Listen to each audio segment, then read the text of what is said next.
गोपीजनवल्लभाय पराय परमपुरुषाय परमात्मने परकर्म मन्त्र यन्त्र तन्त्रौषधास्त्रशस्त्राणि संहर संहर मृत्योर्मोचय मोचय आयुर्वर्धय वर्धय क्षिप्रारोग्यम् च कुरु सर्वकार्यसिद्धिम् कुरु ॐ नमो भगवते महासुदर्शनाय दीप्त्रे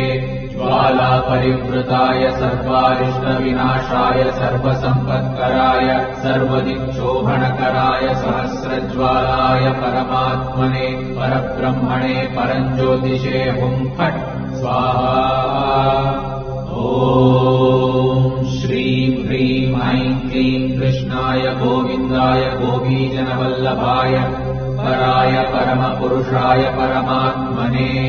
परकर्म मन्त्र यन्त्र तन्त्रौषधास्त्रशस्त्राणि संहर संहर